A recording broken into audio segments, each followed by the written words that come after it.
بدل کر اس کو دے دے، جو مسلمان بھی ہوں، مومن بھی ہوں، فرما بردار بھی ہوں، توبہ کرنے والی، عبادت کرنے والی، روزہ رکھنے والی، بیوہ بھی ہوں اور کنواریاں بھی ہیں۔ اب اس میں عصا ربہ کا لفظ ہے، یاد رکھیں جب خدا کے لیے عصا کا لفظ ہے تو وہ شک کے لیے نہیں ہوتا۔ علامہ سیوطی نے بھی لکھا ہے اتقان میں کہ اللہ کے لیے جب عصا کا لفظ ہے تو وہ یقین کے معنوں میں ہوتا ہے۔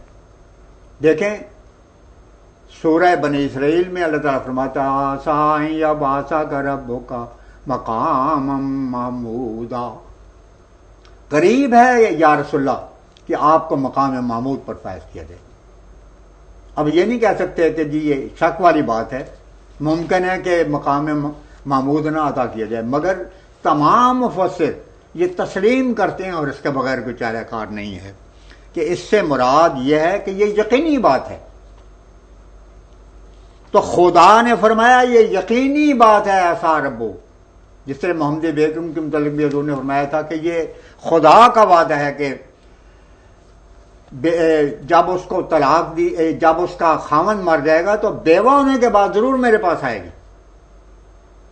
تو یہاں اسی یقین کے ساتھ خدا نے رسول اللہ کو سے وعدہ کیا ہے کہ تمہارے اس وقت حضور علیہ السلام کے عقد میں جو بیویاں تھیں ان کی تعداد 9 تھی۔ حضرت خدیجہ کا پہلے وصال ہو چکا تھا سورہ تعلیم سے پہلے، اور حضرت ام المساکین بھی وفات پا چکی تھی۔ خود حضور علیہ السلام نے ان کا جنازہ پڑھا مدینہ میں اور جنت البقیع میں سپرد خاک کے گئیں۔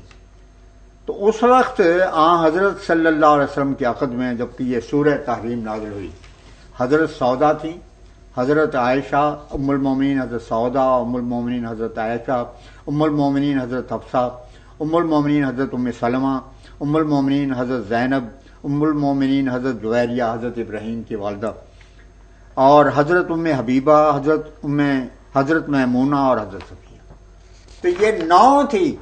خدا فرماتا ہے کہ یقینی طور پر یہ 9 ان کے 9 بیویوں کے بدلے میں خدا تعالیٰ ان سے بہتر 9 تمہیں عطا کرے گا۔ میں نے کہا میرے صاحب کا تو ایک محمدی بیگم کی بات تھی، یہ تو 9 محمدی بیگم تھی جو محمد، کیونکہ محمدی بیگم تو معنی یہی ہیں جو محمد صلی اللہ کی بیگم ہے۔ تو 9 محمدی بیگم کے دیے جانے کا رزق خدا نے وعدہ کیا تھا، بتاؤ ایک بھی ملی ہے یہ نہیں ملی؟ کہنے کہ جی اس میں شرط تھی۔ میں نے کہا محمدی بیگم کے بارے میں بھی شرط تھی، یہ مسیح موعود سامنے فرمایا۔ میں نے کہا یہ ایک بات۔ دوسری بات یہ ہے کہ یہ پیش گوئی ایسی ہے کہ اس کا اقرار تو خود امیر آپ کے شریعت کے امیر، شریعت آرار کے امیر عطا اللہ شاہ صاحب بخاری اور تمام آراری حضرات جو ہیں وہ کرتے ہیں۔ کہنے کہ وہ کیسے؟ ان دنوں امروز کے اسٹاف رپورٹر کا ایک انٹرویو عطا اللہ شاہ صاحب بخاری سے انہوں نے لیا تھا، وہ امروز میں شائع ہوا۔ اس وقت امروز کا ایک ایڈیشن ملتان سے چھپتا تھا، ایک لاہور سے چھپتا تھا۔ تو میں جس وقت پرالی کے مہم پر چلا ہوں تو وہ اس وقت ایک آدھ دن مجھے ملا، وہ میں نے ساتھ ہی رکھ لیا، کیونکہ میں نے کوئی سفر نہیں کیا جس میں کوئی کتاب نہ ہو، کیونکہ دعوت اللہ تو بنیاد ہے ہماری۔ تو وہ میں نے اپنے بیگ میں رکھ لیا، اور اس وقت حافظ آباد میں جب گیا ہوں تو اس وقت بیگ میرے پاس تھا۔ میں نے کہا جی بانی جماعت احمدیہ کی پیش گوئی اتنی تھی الہام میں، یموت و یبقا منہ الکلاب المتعددہ، کہ بالآخر خدا کی تقدیر یہ ہے کہ خاندان میں 2 نہیں مریں گے، ایک ہی مرے گا، یعنی مرزا احمد بیگ محمدی بیگم کا والد۔ اور چونکہ خامد بچا لیا جائے گا توبے کی وجہ سے، تو عیسائی اور ان کے ہمنوا جتنے بھی ملا ہوں گے وہ استہزاء کریں گے، اور الفاظ یہ تھے یموت و یبقا من الکلاب المتعددہ، کتے بھونکتے رہیں گے۔ یہ جو بھونکنے کا ہے یہ تو ان کی زبانوں پر چڑھا ہوا ہے. یہ دیکھیں چودھری افضل حق نے ایک دفعہ اپنے خطبات احرار صفحہ 99 میں لکھا ہے، پاکستان کی تحریک علمبرداروں کو مخاطب کر کے اندازہ کریں، کتوں کو بھونکتا چھوڑ دو. حضرت قائد اعظم بھی مخاطب ہیں، مسلم لیگی زعماء بھی مخاطب ہیں، ہر پاکستان کا تحریک پاکستان کا علمبردار. یہ غالباً 1941-42 کی تحریر ہے. کتوں کو بھونکتا چھوڑ دو، کاروان احرار کو اپنی منزل کی طرف چلنے دو. احرار کا وطن لیگی سرمایہ دار کا پاکستان نہیں، احرار اس پاکستان کو پلیتستان سمجھتے ہیں. یہ ریلوے روڈ لاہور کی چھپی ہوئی کتاب ہے، اور ان کے محافظے سوکال محافظ ختم گود شورش نے اس کو شائع کیا ہے، وہی جنرل سیکرٹری تھے اس وقت. خیر، میں نے کہا خدا کے الفاظ یہ تھے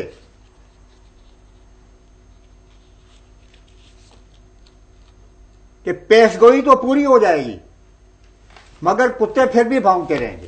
میں نے کہا اب دیکھیں شریعت احرار کے امیر صاحب نے جو حال ہی میں بیان دیا ہے وہ کیا ہے. امروز کا یہ سٹاف رپورٹر کہتا ہے کہ میں نے شاہ صاحب سے پوچھا، یعنی سید عطا اللہ شاہ صاحب بخاری امیر شریعت احرار کی شریعت کے امیر، شاہ جی آپ کو ذیابیطس کی شکایت کب سے ہے؟ جواب دیا، یہ مرض سکھر جیل میں میرے ساتھ آ لگا تھا، ابھی تک سنگت نبھا رہا ہے. ان دنوں جبکہ آپ اس قدر بیمار ہیں، یہ فالج کے حملے کی وجہ سے بیکار ہو گئے. حضرت مولانا عبدالعطاف صاحب، مولانا غلام باری صاحب بھی ملنے کے لیے گئے تھے. بلکہ لطیفہ یہ ہوا کہ حضرت مولانا عبدالعطاف صاحب سے بخاری صاحب نے پوچھا آپ کا نام کیا ہے؟ تو مولانا عبدالعطاف صاحب کا نام تو ان کو یاد تھا اچھی طرح سے، لیکن انہوں نے کیا کیا کہ یہ مجھے ایڈوکیٹ عبدالحفیظ صاحب نے بعد میں بات بتائی، آج کل میرے خیال کینیڈا میں ہیں وہ.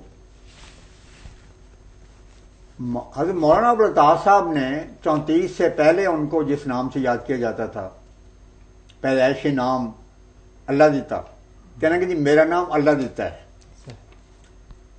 جب واپس آئے تو چودھری عبدالحفیظ صاحب نے خالد احمدیہ سے پوچھا کہ حضرت یہ تو پرانا نام ہے اور احمدی نوجوانوں کے سامنے بھی یہ بیگانہ سا ہے، تو آپ نے ابوالعطا کیوں نہیں کہہ دیا؟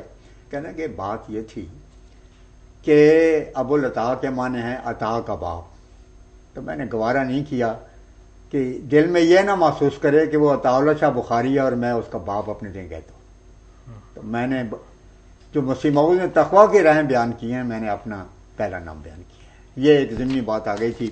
اب وہ سٹاف رپورٹر کا تذکرہ میں کر رہا تھا، امروز کا سٹاف رپورٹر. اور یہ بات ہے کہ یہ جو میں اس وقت پڑھ رہا ہوں یہ امروز سے براہ راست نہیں پڑھ رہا، امروز کا پرچہ میرے پاس محفوظ ہے. یہ میں مشہور آراری جان باز مرزا کی کتاب حیات امیر شریعت سے پڑھ رہا ہوں. اس میں انہوں نے خاص اہتمام سے اس کو درج کیا ہے امیر شریعت کے تبرکات کے اعتبار سے.